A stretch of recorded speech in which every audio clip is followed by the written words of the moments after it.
स्वागत है दोस्तों आप सभी का आपके यूट्यूब चैनल एग्जाम पैरा पर। मैं DRX रॉबिन सिंह फार्मासिस्ट आपके लिए लेकर के आया हूँ सैम्स एग्ज़ाम जो कि आपका कंडक्ट होने वाला है 14 फरवरी 2021 को।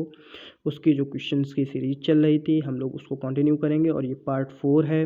और इस पार्ट को मिला करके टोटल 60 क्वेश्चन मैंने आपको प्रोवाइड करवाए हैं जो कि वेरी वेरी इंपॉर्टेंट क्वेश्चंस हैं। आप इन पर ज़्यादा से ज़्यादा प्रैक्टिस करें, इनको रट लें, किसी भी तरीके से इनको याद कर लें। आप ये देखेंगे कि जब इसका पार्ट 5 आएगा जो कि लास्ट पार्ट होगा, ठीक है, इस जो सीरीज का जो मैं सीरीज करवा रहा हूँ इसका लास्ट पार्ट होगा, उसमें से अप्रॉक्सीमेटली आपके 80 से 90 या हो सकता है 100 क्वेश्चन हों। 60 क्वेश्चन तो आपके कंप्लीट हो गए। इसमें से आप देख लीजिएगा यकीनन आपको 10 से 15 क्वेश्चन मिलेंगे ही मिलेंगे। 5 से 10 क्वेश्चन आपके कहीं नहीं जाएंगे सैम्स एग्ज़ाम में, ठीक है। और अगर आप कोई सेंट्रल का फार्मासिस्ट का एग्ज़ाम देने जाते हैं तो आपको ज़रूर मिलेंगे 2 से 4 क्वेश्चन मिलने ही मिलने हैं, इनसे आते ही आते हैं, ठीक है। तो ये रामबाण सीरीज है, ठीक है। इस सीरीज को आप लोग ज़रूर देखें। बढ़ेंगे हम लोग अपने टॉपिक पे।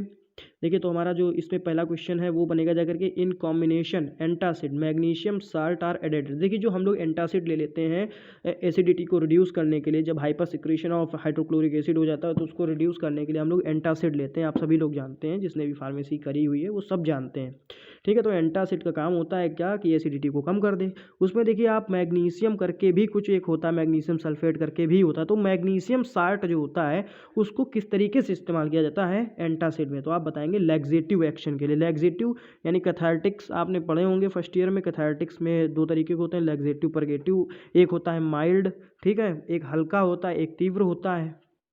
तो लैक्सेटिव जो होते हैं ये माइल्ड होते हैं, ठीक है, माइल्ड कैथार्टिक्स होते हैं। तो मतलब स्लोली एक्शन होता है और कोई इतना पोटेंट एक्शन नहीं होता है जाकर के, ठीक है। तो मतलब जो स्टूल है उसको सॉफ्टनिंग करने के लिए एक तरीके से आप देखेंगे लैक्सेटिव एक्शन आउटपुट बढ़िया तरीके से हो। तो पहला आ गया in combination antacid magnesium salts are added as a laxative action.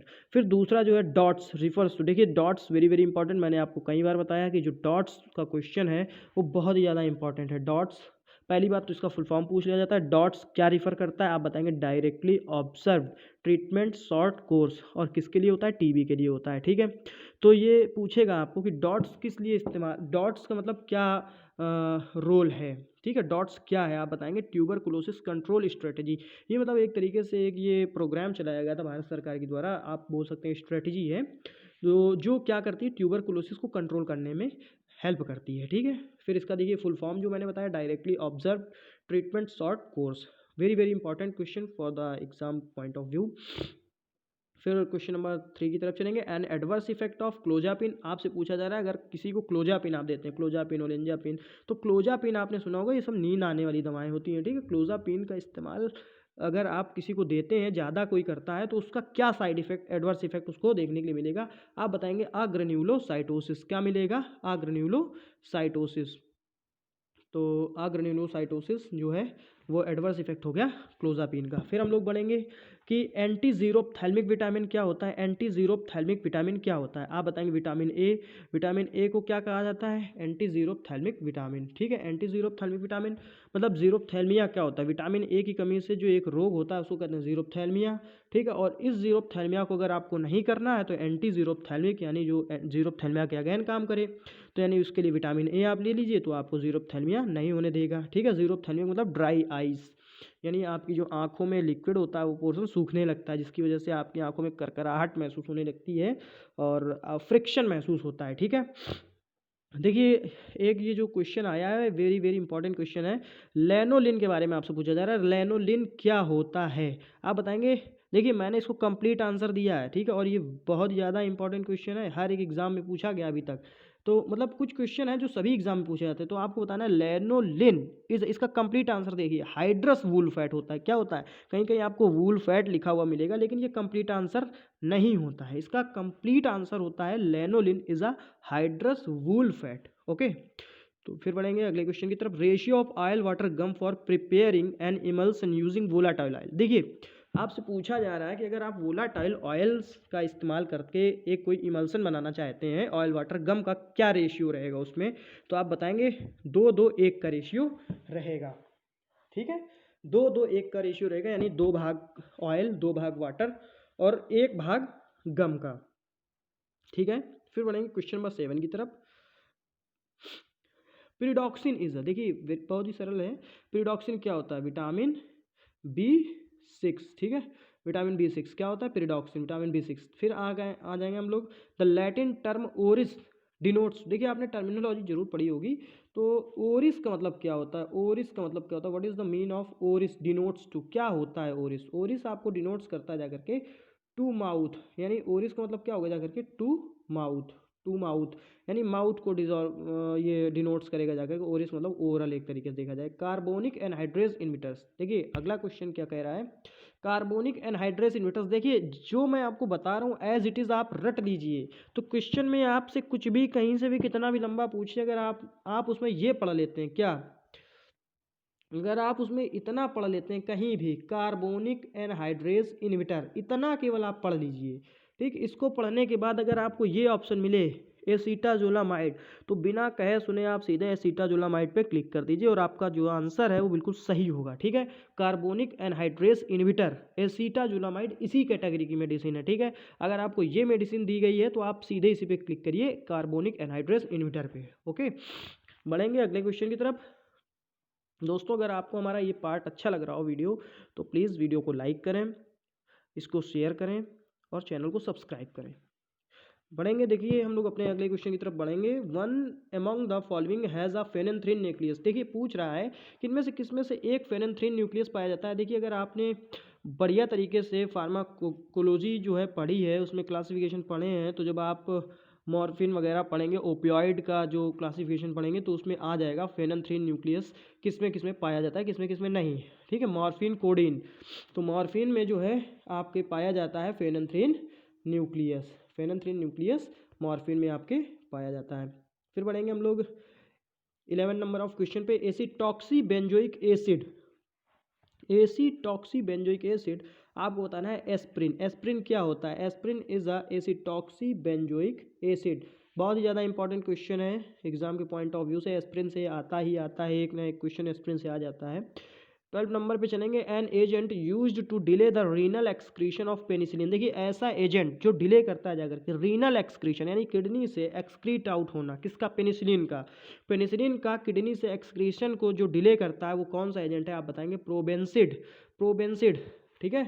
कौन सा एजेंट है? प्रोबेंसिड। और मेरा क्वेश्चन आपसे ये कि प्रोबेंसिड का इस्तेमाल क्या होता है, आप बताइए कि प्रोबेंसिड का इस्तेमाल क्या होता है।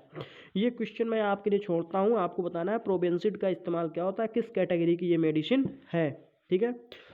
आपको कमेंट करके बताना है, अगर आप ये वीडियो देख रहे हैं तो आपको कमेंट करके बताना है कि प्रोबेंसिड का इस्तेमाल क्या होता है, ठीक है। पढ़ेंगे हम लोग अगले क्वेश्चन की तरफ, नहीं तो मैं तो अगले क्वेश्चन में, अगला जो हमारा पार्ट आएगा उसमें मैं आपको प्रोबेंसिड के बारे में जरूर बता दूंगा। बढ़ाएंगे हम लोग अपने अगले क्वेश्चन की तरफ। Question number 13, an antidote for warfarin toxicity overdose, देखिए अगर किसी को वॉरफेरिन की टॉक्सिसिटी हो जाए, ओवरडोज हो जाए वॉरफेरिन, वॉरफेरिन तो आप जानते ही होंगे, वॉरफेरिन कोगुलेंट, कोगुलेशन के लिए है ना, कोगुलेशन के लिए anti coagulant, an antidote for warfarin toxicity overdose, anti coagulant, तो आप क्या देंगे? विटामिन के, विटामिन के क्या होता है? विटामिन के कोगुलेशन करता है, कोगुलेट करता है, और अगर सपोज दैट किसी को मान लो ब्लीडिंग ज़्यादा हो गई वारफेरिन की वजह से, क्योंकि वारफेरिन क्या होता है? एंटी कोगुलेंट होता है। एंटी कोगुलेंट का मतलब जो कोगुलेशन नहीं होने देगा। सपोज दैट मान लो ये किस कंडीशन में होता है, अगर मान लो किसी के ब्लड में कहीं थक्का जम गया ब्लड का, ठीक, इनसाइड अगर कहीं क्लॉट हो गया, क्लॉटिंग हो गई इनसाइड द बॉडी, तो होगा क्या कि ब्लड का फ्लो रुकेगा, ठीक, ब्लड का फ्लो रुकेगा तो हो सकता है उसको हाइपोक्सिया की कंडीशन फेस करना पड़ जाए पेशेंट को, ठीक। हाइपोक्सिया का मतलब लैक ऑफ ऑक्सीजन है इन टिश्यू, बॉडी टिश्यू। तो होगा क्या कि अगर ब्लड क्लॉट करता है, मान लो ब्लड क्लॉट कर गया इस जगह, अब ये जो यहाँ से सप्लाई ब्लड की है वो तो रुक गई, ठीक है। अब जब सप्लाई रुक गई तो हम लोग क्या करेंगे? एंटी कोगुलेंट दे देंगे। एंटी कोगुलेंट में वारफेरिन आपका आता है। वारफेरिन क्या करेगा जा करके कि यहाँ से जो है वो करेगा क्या कि यहाँ से इस क्लॉट को धीरे धीरे धीरे धीरे इस तरीके से जो है हटा देगा और रास्ता साफ कर दिया, ठीक, रास्ता साफ कर दिया।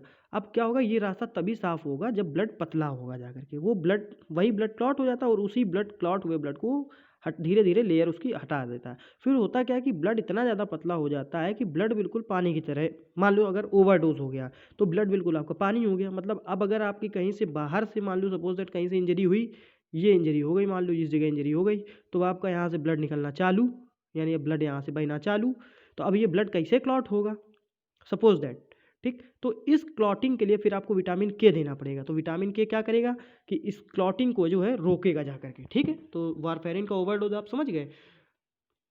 तो ये था ये क्वेश्चन। बढ़ेंगे क्वेश्चन नंबर 14 की तरफ। An ingredient of anticoagulant solution used for storage of whole blood. देखिए, अगर आप कहीं से ब्लड सैंपल लेते हैं, ठीक है, ब्लड सैंपल लेते हैं या डोनेशन के लिए ब्लड लेते हैं, तो वो बाहर कैसे जो है कोगुलेट होने से बचाया जाएगा ब्लड। भाई बॉडी के अंदर तो मान लो हिपैरिन वगैरह होते हैं, तो ये क्या करते हैं कि एंटी कोगुलेंट की तरह इस्तेमाल होते हैं बॉडी के अंदर, ठीक है। वो तो मान लो कोगुलेट जमने नहीं देंगे, लेकिन बाहर किस तरीके से आप बचाओगे, बाहर तो हिपैरिन है नहीं भाई, वो तो बॉडी के अंदर है, तो वो बॉडी का मान लो नेचुरल वर्क है, ठीक। बाहर आप किस तरीके से ब्लड को क्लॉटिंग होने से बचाएंगे, तो आप बताएंगे anhydrous citric acid. Anhydrous citric acid को जो है वायल वगैरह में डाल दिया जाता है, या जिसमें जो है जो पाउच आता है, पाउच वगैरह में ये सब पड़ा होता है, तो वो क्या करता है कि जो ब्लड आपका है उसको लिक्विड फॉर्म में बनाए रखता है, उसको जमने नहीं देता है, उसको क्लॉट होने नहीं देता है, ठीक है। बढ़ेंगे हम अपने लास्ट क्वेश्चन की तरफ। Question number 15। Valproic acid is used as an. आपको बताना है जो वेलप्रोइक एसिड है इसको किस तरीके से हम लोग इस्तेमाल करते हैं, किस कैटेगरी की दवा है, आप इतना समझिए। तो आप बताएंगे एंटी इपिलेप्टिक। एंटी इपिलेप्टिक जो है वेलप्रोइक एसिड आपका एंटी इपिलेप्टिक की तरह इस्तेमाल होता है, यानी मिर्गी की दवाओं में एक तरीके से आप देखें, कह सकते हैं हम लोग कि मिर्गी की दवाओं में जो है एंटी इपिलेप्टिक वेलप्रोइक एसिड का इस्तेमाल होता है, ठीक है। तो दोस्तों हमारे ये थे आज के 15 क्वेश्चन, और अगर आपको ये वीडियो अच्छी लगी हो तो प्लीज़ चैनल को सब्सक्राइब करें, वीडियो को लाइक करें और अपने दोस्तों तक जरूर शेयर करें, ठीक है। हम आपके लिए इसी तरीके से अच्छे अच्छे क्वेश्चंस लाते रहेंगे जब तक कि आपका सिलेक्शन ना हो जाए, और आपके जो भी टेस्ट आने वाले अपकमिंग टेस्ट हैं उत्तर प्रदेश के अंदर एज वेल एज जो सेंट्रल में आप देते हैं एग्ज़ाम, उन सब की तैयारी आपको इस चैनल में बहुत ही बढ़िया तरीके से करवाई जाएगी। Thanks for watching the video, thank you so much.